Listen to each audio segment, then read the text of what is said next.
A Buena Vista team is playing in the waning seconds of a state championship game. We'll bring you the results as they come in. In national news, the intelligence community is reeling after WikiLeaks released what it says are ways the CIA may have been listening in on citizens. And a flagpole controversy continues to develop just outside of Lexington city limits. We'll update you on what the county's sanctions are and who's footing the bill. And later, we'll show you Maury River Middle School's menagerie and how those barnyard animals help kids learn. Live from the campus of Washington and Lee University with news for Rockbridge County, this is the Rockbridge Report.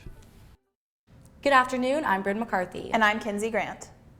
Perry McClure's Lady Fightin' Blues snatched their very first 1A state championship just moments ago on the heels of a record-breaking 2016 to 2017 season. Led by head coach Adam Gilbert, the Blues battled George Wythe High School for the state championship title, winning 34-29. This is the second consecutive year the Blues have gone head-to-head with the Lady Bulldogs. Last year, the Blues lost by 6 points to the Bulldogs in the semifinals. This year, they're taking home the 1A title.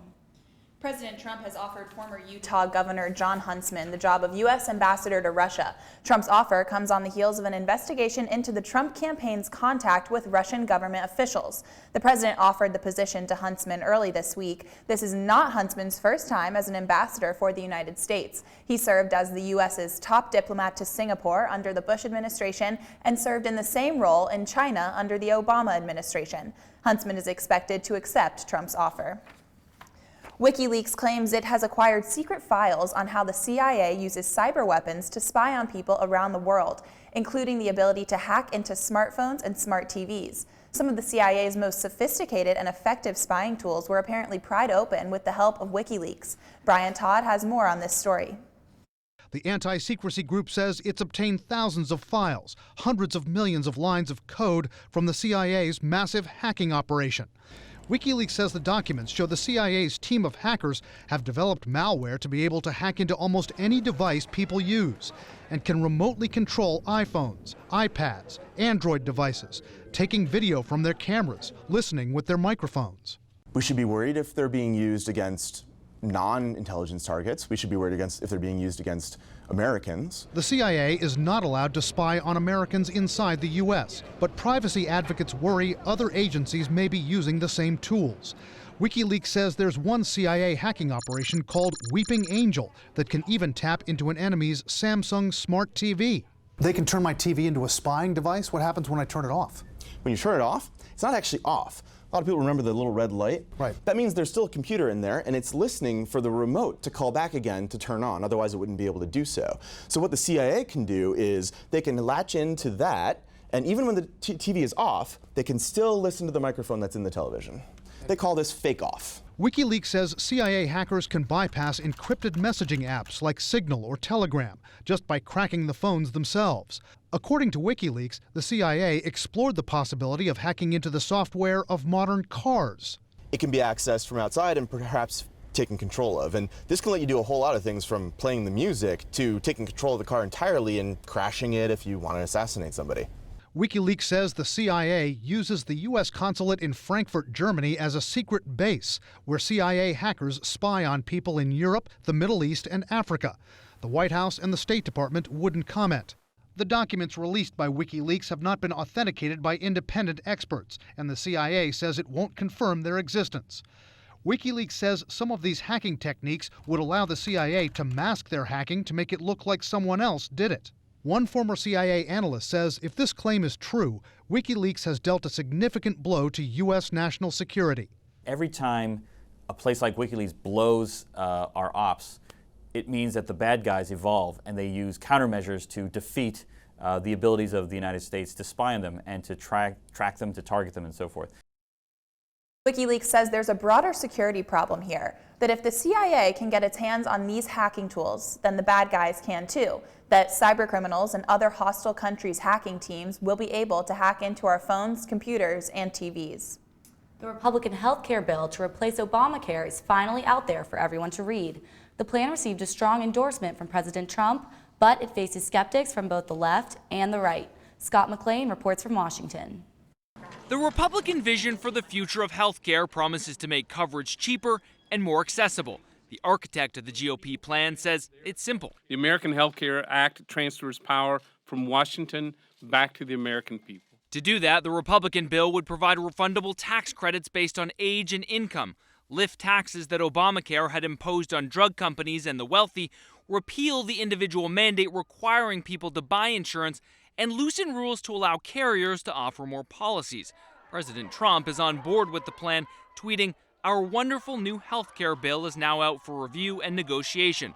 Obamacare is a complete and total disaster." The president and the administration support this step in the right, what we believe is in the right direction, a step that repeals Obamacare and gets us moving in the direction of those principles that I outlined. On one side, there's plenty of pushback from Democrats who argue the GOP plan will leave millions uninsured.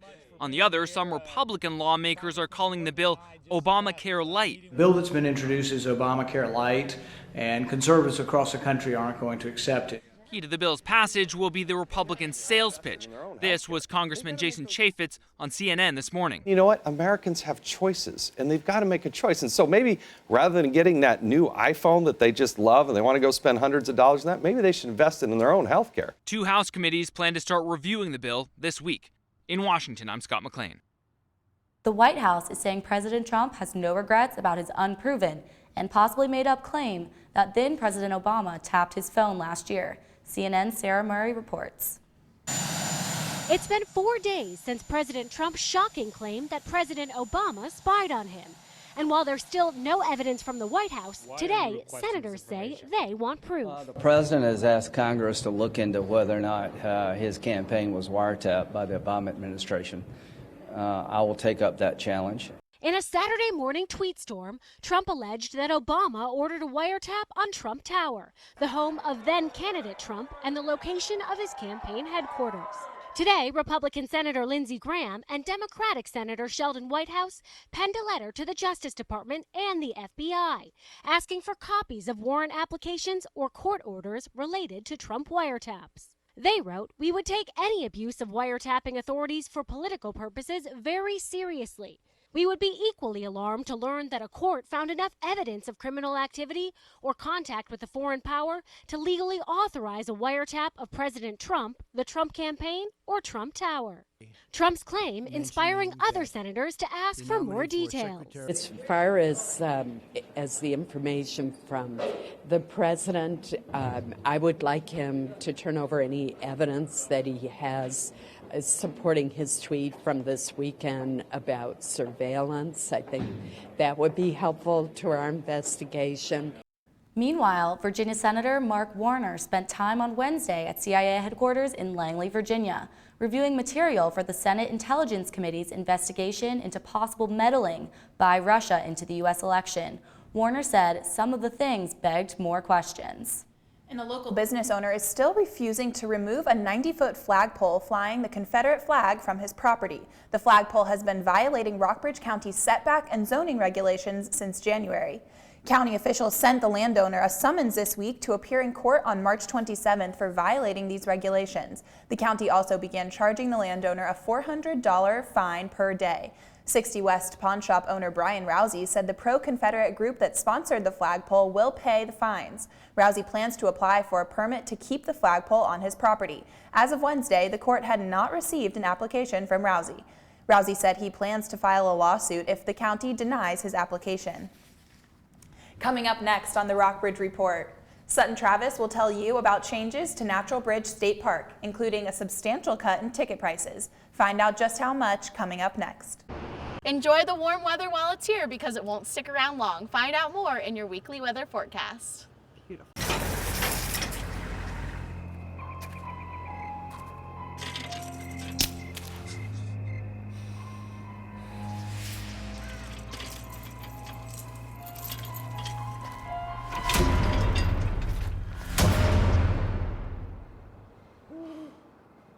If you don't fix them, sparks from dragging tow chains could cause a wildfire, and that could be scary. Smokey. Only you can prevent wildfires. In the small town of Elmira, New York, a boy was born into an all-American family. The odds of him achieving his dream in the fashion industry? 1 in 23 million. The odds of having a child diagnosed with autism? 1 in 68. I am Tommy Hilfiger, and my family is affected by autism. Learn more at autismspeaks.org/signs.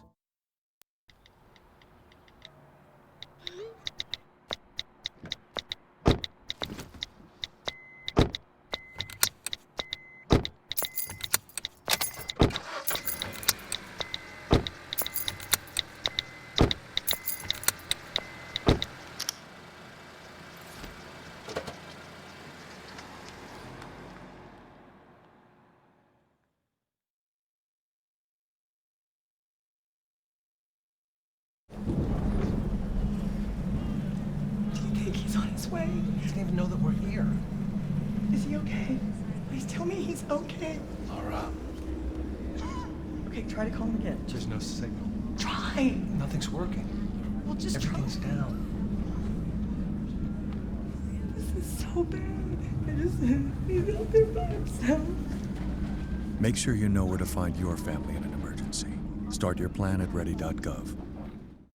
Virginia lawmakers are taking a second look at the rising cost of private special education in the state. Private schools for children with special needs have received state funding under the Children's Services Act since 1993. But spending under the act has increased by 16%, from $314 million in 2013 to $364 million in 2016. Lawmakers ordered a work group to examine the quality and costs of private special education programs currently funded by the CSA. The possibility of budget cuts to private special education worries educators and parents alike. The work group will submit a report by November 1st.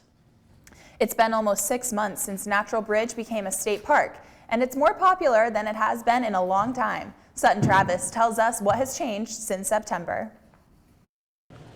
People are flocking in to see this 200 feet tall gorge that once belonged to Thomas Jefferson. Park Director Jim Jones said Natural Bridge State Park had about a 140% increase in attendance for the month of February alone. But I think just the fact that it's now a state park and they recognize what a benefit state parks are. Jones attributed part of the increased visitation to the park's lower ticket prices. An adult ticket cost $20 before Natural Bridge became a state park. The price is now $8 for adults. State parks are outdoor opportunities that afford every Virginian an opportunity to get out in the outdoors. So typically our prices are low and affordable. Park visitor Mark Gatsky is grateful for the cheaper ticket prices. Paying less money to go outside is always a big plus. Rockbridge County natives are revisiting the park to see what has changed since September. Dennis Cropper thinks the decision to become a state park is a step forward. I think it's a wonderful idea. It's great for the area. I think we'll have the support of the entire state park system and can do nothing but grow. Nearby businesses like Natural Bridge General Store and Cafe and Pink Cadillac Diner have noticed an increase in business since Natural Bridge became a state park. Rockbridge Area Marketing Director Patty Williams said the state park brand will boost tourism in the surrounding area. They have their own resources for advertising and promotion, so having an additional source to promote this property in our area will do nothing but help us as well. The park is planning other events to attract visitors. It will host a kids' fishing day on April 1st. For the Rockbridge Report, I'm Sutton Travis. Park officials are also planning a summer concert series from June to October that will involve local bands and craft breweries. It would have been just absolutely beautiful out there at Natural Bridge State Park today with this weather. I can't believe it. Are we going to keep this summer weather around or back to winter? Unfortunately, back to winter this weekend, but hopefully it'll come back soon so we can take a look at the live shot over Hogback Mountain over here. And so next we can take a look at our almanac. Today we had a record high of 70 degrees and a low of 42 degrees. The barometer is reading 30.05 inches of mercury, and we have wind speeds at 13 miles per hour, humidity at 18%. Taking a look at the area weather, we've got a toasty temperature out in Charlottesville with a high of 72, Stanton with 66, Buena Vista 68, a little chillier down in Covington with 55, and Roanoke at 70 degrees, sunny across the board. So let's take a look at the radar screen. It looks like we might be getting a little bit of a system moving in later in the week, but nothing so far. So let's take a look at our 5-day forecast. On Friday, we will have a little bit of rain with a high of 50 and a low of 24. Saturday will be sunny again with a high of 41 and a low of 22. It's going to stay pretty chilly on Sunday with a high of 41 and a low of 20. Monday, going to keep the cold weather in with a high of 44 and a low of 29. A little more rain on Friday with a high of 45 and a low of 21. And that's your 5-day forecast. Brennan Kinsey, back to you. Coming up later on the Rockbridge Report, Caroline Blackman went to Maury River Middle School to find out about the barnyard animals they care for there. Stay tuned for a look at how these farm friends affect students.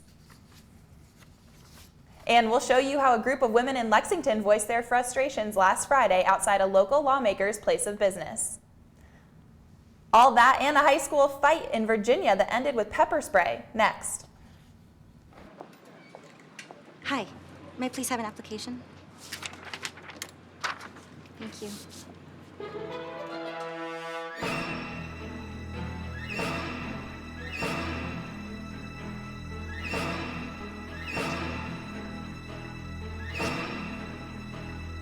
Skip the drama. Get your GED. Okay. Take that first step towards a better future and sign up for free classes now at yourged.org. If you store your guns properly, I'll feel safer when I'm playing outside. Safer when walking home. I won't have to tell so many family members. I'm sorry. I won't hear as many scary stories. And I won't have to tell my kids. This isn't a drill. Please. Please, do it for us. Your family, friends, and neighbors are all counting on you. Never let your gun get into the wrong hands. Remember, always, lock it up. Visit ncpc.org.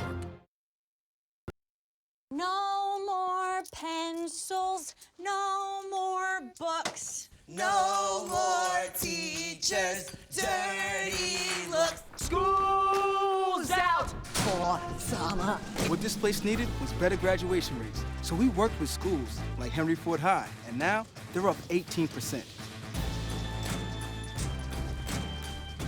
To help us do more good this year, go to unitedway.org, because great things happen when we live united. If you want to be a parent, it doesn't matter how you play, what you wear, how you dance, or even what direction life takes you. You just need to be there. You don't have to be perfect to be a perfect parent. Thousands of teens in foster care don't need perfection. They just need you. Several students were pepper sprayed when a fight broke out at Roanoke's Patrick Henry High School on Tuesday. Police said in a news release that the fight escalated when a crowd gathered to watch two students fighting in a hallway. An officer then used pepper spray to break up the fight.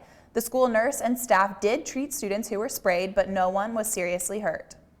Around the country and around the globe, you may have seen a lot of people wearing red yesterday. International Women's Day was marked with loud protests calling for change. Diane Gallagher has more on the message marchers are seeking to get out. Stand up, fight back! Say it loud and proud. This is what feminism looks like. Across the country and the globe, women are standing up, shouting out, shattering symbolic glass ceilings, and marching for women, celebrating International Women's Day.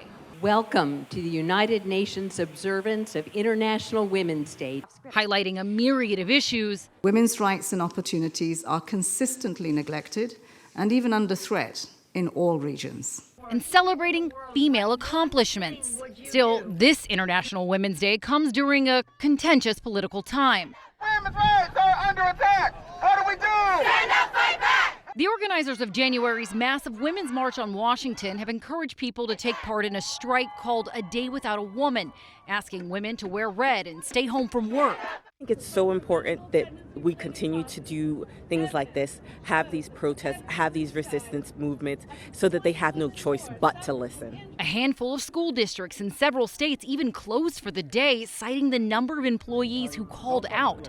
Now, President Trump sent a couple of supportive Women's Day tweets, and First Lady Melania Trump appeared at a female-focused luncheon Democratic congresswomen showed solidarity, walking down the House steps together, all dressed in red. In Washington, Diane Gallagher. One local high school student is adding Lexington to the national conversation about women's rights. Katrina Lewis has the story. Next. On the day after President Trump's inauguration, over 5 million people participated in women's rights marches across the world. Government interference. And now, a Rockbridge County high school senior is helping Lexington join in. This is a peaceful protest, so our main goal is to say what we need to say, but stay nice to everyone. McDonald's planned the Lexington Women's Rights Rally with the help of 50 Ways Rockbridge and Rockbridge Valley Now.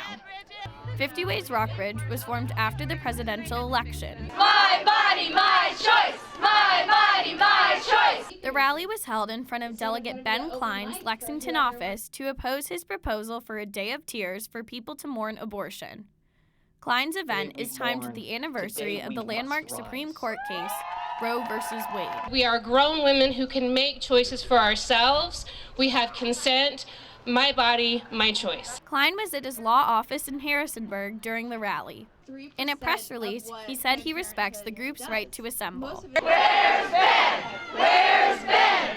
Where's Ben? McDonald said speaking out about Klein was a way for Lexington to get involved in the national women's rights movement. A lot of big rallies happen in bigger cities, and having our representative be a resident of Lexington is so important that we can't let that flow away. One 50 Ways Rockbridge board member said the rally showed the community is learning how local problems mirror national issues. We here are no exception. We're learning just like people across the state and across the country are learning. Between 200 and 300 people attended the rally.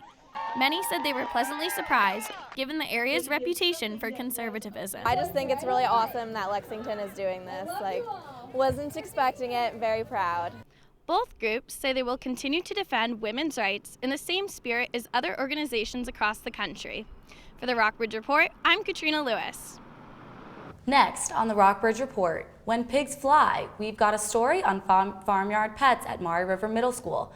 Who cares for them and why they're there? And we'll get you up to date on the latest in sports, including more details on Perry McClure's state championship win. Stay tuned. Jimmy can't sing, and Tommy can't dance, so we're gonna put some ants in their pants. Aww. Kids will spend 22 minutes watching us, the super duper party troopers, sing about ants in their pants. Isn't that funny? Ants in their pants, they've got ants in their pants, they've got ants in their pants. Brushing for 2 minutes now can save your child from severe tooth pain later. 2 minutes, twice a day. They have the time.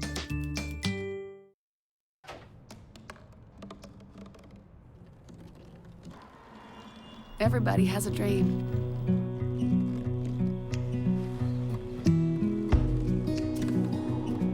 Mine was to see the ocean. And with a little help, I made it.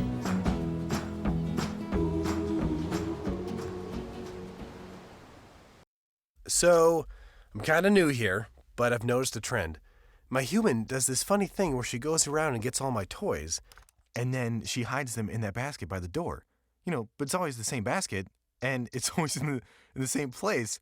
And then she acts so surprised when I find them, but, she's putting them in the same basket. Again. It's like, hello, that's where you put it last time. You were the worst at hide and go seek.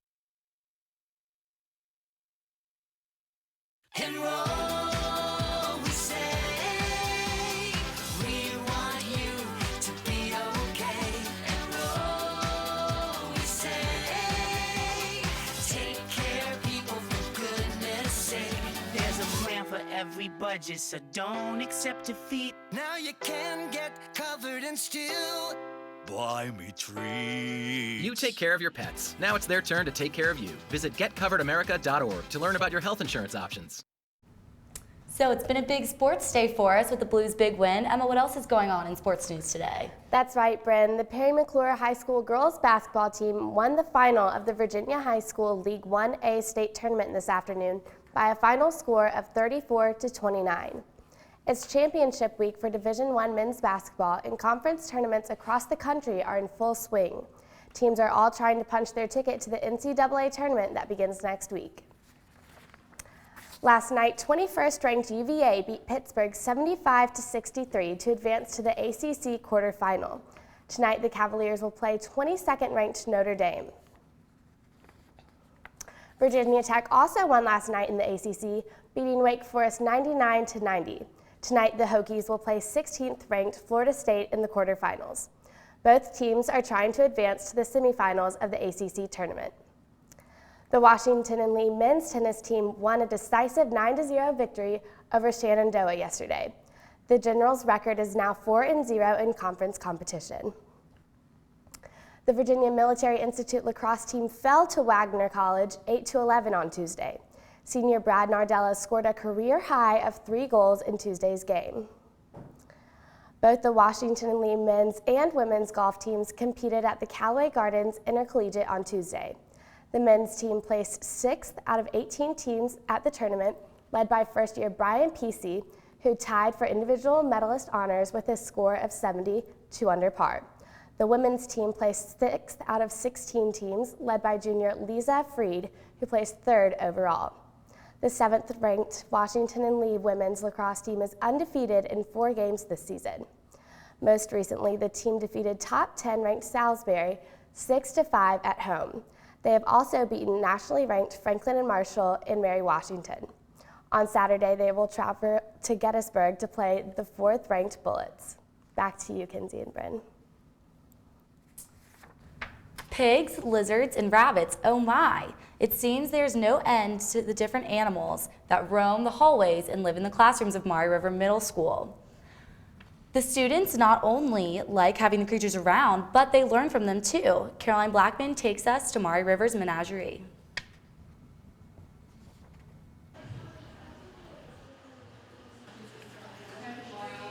Some, like Lizzie the leopard gecko and Diva Darling the rabbit, help students learn to care for animals.